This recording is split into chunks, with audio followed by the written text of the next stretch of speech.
찬송가 278장 열흘 동안 주 떠나 찬양하시겠습니다.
오늘 본문 말씀은 누가복음 4장 31절부터 37절까지입니다.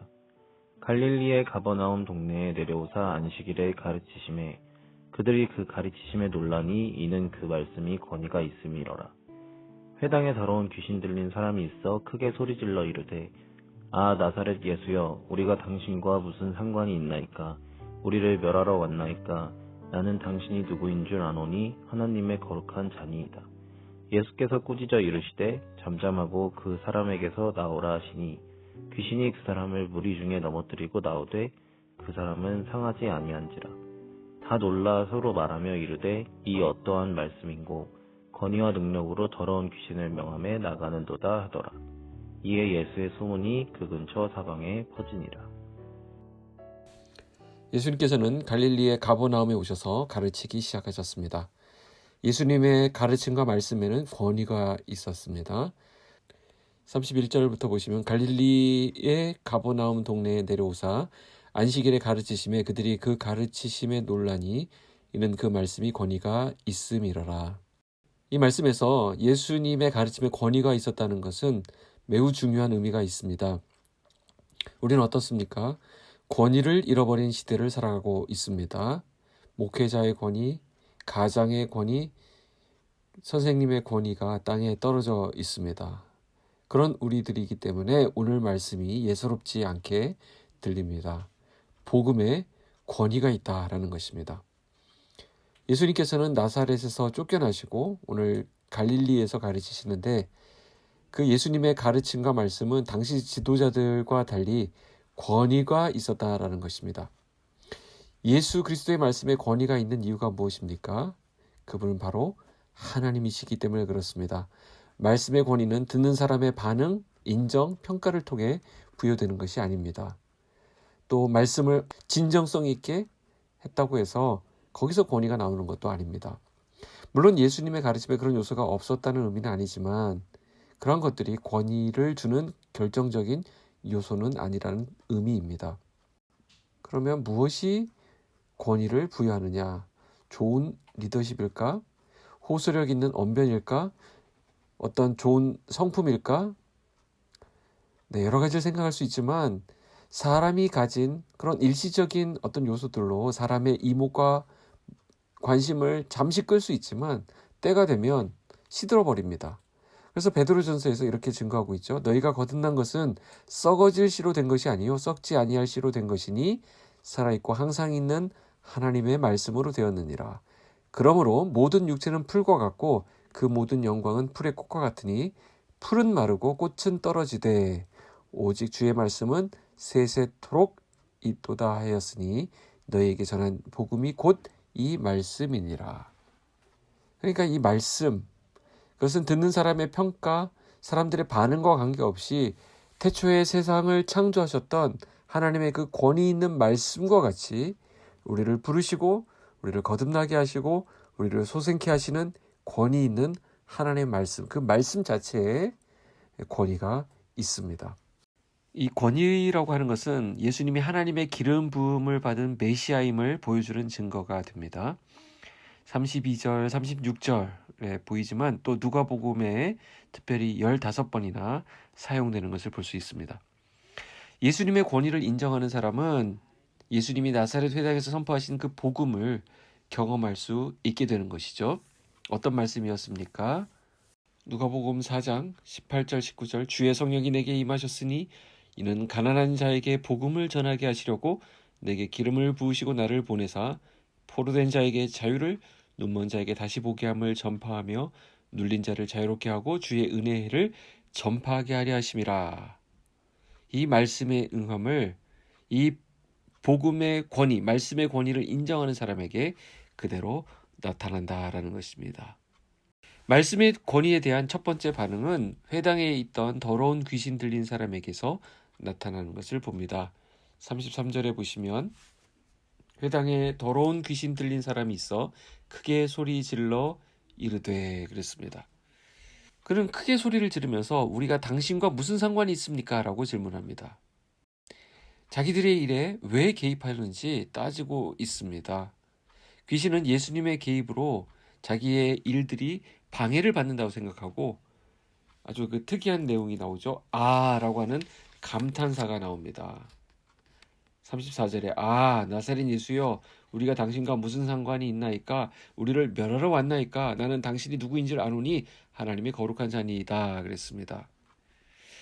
우리를 멸하러 왔나이까. 예수님은 지금 말씀을 전했을 뿐인데 사단의 세력은 벌벌 떨고 있습니다. 말씀에 이런 파워가 있습니다. 말씀이 선포되면 말씀이 비춰지면 모든 악한 부분들이 괴멸됩니다. 우리를 얽매이고 있었던 죄의 요소들이 파괴됩니다. 그래서 말씀이 필요한 것입니다. 그래서 말씀이 권위가 있는 것입니다. 우리 삶에 말씀의 빛이 비치면 어둠이 물러가게 됩니다. 말씀의 능력이 실제적으로 우리를 옥죄고 있고 우리를 얽매이고 있는 모든 상황들을 풀어내는 그런 능력으로 나타나기를 축복합니다. 예수님의 정체를 하나님의 거룩한 자로 밝힙니다. 이 칭호는 원래 예수님이 세례를 받으셨을 때 하늘로부터 들렸던 칭호입니다. 하나님의 거룩한 자는 하나님의 보냄을 받았다는 뜻과 거룩한 영, 곧 성령에 의해 기름 부음을 받은 그리스도라는 뜻이 됩니다.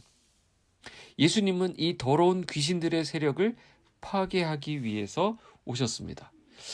오늘 본문에서 이 귀신들을 수식하는 표현이 바로 더럽다라는 것입니다. 여러분 생각해야 됩니다. 귀신은 더러운 것입니다. 귀신과 관련된 것, 귀신이 주는 생각, 귀신이 주는 문화, 귀신의 것들은 다 더러운 것입니다. 그러니까 가까이 가서는 안 되는 것이죠. 이것을 더럽게 바라볼 수 있는 영안이 열려야 되겠습니다. 귀신의 것들을 따라하고 귀신의 것들을 쫓아가는 것은 더러움에 내 영혼을 물들이는 것입니다. 이것으로부터 우리를 지켜야 하겠습니다. 예수님은 이 더러운 귀신들의 세력을 파괴하기 위해서 오셨습니다. 귀신들의 세력에 사로잡히고 그 귀신에 눌려 있는 자들에게 자유를 주는 것이 바로 예수님의 사명이 되십니다.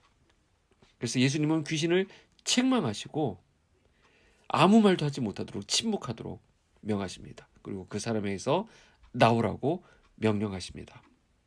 귀신 앞에서 쩔쩔매는 하나님의 아들이 아니라 귀신을 꾸짖고 제압하시는 이 능력의 주님을 우리는 바라보게 됩니다. 우리가 어느 편에 붙어 있어야 되겠습니까? 더 세 편에 붙어야 되겠죠? 우리 예수님이 귀신을 밟아 이기신 분이십니다. 우리도 어떻게 승리할 수 있습니까? 말씀의 권위를 인정하는 것입니다.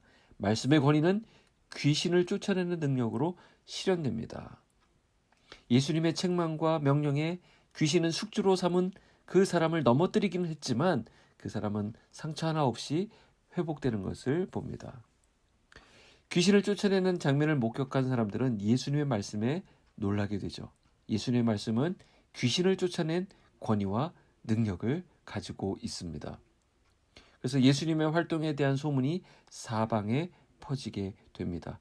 가버나움에서 더러운 귀신을 만나 귀신 들린 자를 해방시킨 이 장면은 예수님의 사역이 이 사단의 나라를 공격함으로써 갇히고 눌린 자들에게 자유를 선사하는 것임을 보여줍니다. 이미 마귀의 시험을 받는 장면에서 하나님 나라가 사단의 나라와 충돌할 것을 예고했었죠. 오늘 본문에서 귀신을 쫓아내는 이 행위는 사단의 세력이 그리스도에 의해 여지없이 무너짐으로써 하나님 나라가 확장되는 것을 의미합니다. 오늘 어떻게 귀신의 세력이 물러갑니까? 말씀이 임할 때입니다. 말씀이 내 안에 거할 때 귀신의 세력이 발붙일 수 없게 되는 것이고, 말씀이 증거되고 말씀이 나타나고 말씀이 증명되는 자리에 하나님 나라는 확장되어 가는 것입니다. 오늘 우리의 삶을 통해서 하나님 나라가 확장되고 사단의 세력이 괴멸되고 하나님의 의와 하나님의 정의가 서는 그런 하나님 나라의 모습들이 저와 여러분의 삶을 통해서 풍성하게 드러나기를 주님의 이름으로 축복합니다. 기도하겠습니다. 하나님 아버지, 감사합니다. 우리를 억누르고 있고 우리를 짓밟고 있던 마귀의 세력, 죄의 세력을 이기시고 하나님의 말씀의 권위로 누르신 예수님을 우리에게 보여주시니 감사를 드립니다. 그 주님의 능력을 의지하여 주의 말씀을 의지하여 오늘도 살기 원합니다. 우리 주변에 깔려있는 사단의 세력을 말씀의 능력으로 물리치게 하여 주시고 이기게 하여 주시고, 하나님 이 세상 가운데서, 이 악한 세상 가운데서 하나님의 자녀로서의 아름다운 모습을 지켜나가는 우리 사랑하는 성도들 되게 하여 주시옵소서. 우리 성도들을 질병으로부터 보호하여 주시고 안전하게 하여 주시옵소서. 우리 교회들을 지켜 주시옵소서. 교회가 깨어있게 하여 주시고 하나님 뜻을 온전히 받드는 교회들이 되게 하여 주시옵소서. 세상을 사랑하는 교회가 되게 하여 주시고 세상을 잘 섬기는 교회가 되게 하여 주시고 그들 가운데 참된 빛으로 참된 소금으로 쓰임받는 우리 사랑하는 성도들, 또 우리 주의 백성들 되게 하여 주시옵소서. 예수님의 이름으로 기도하옵나이다. 아멘.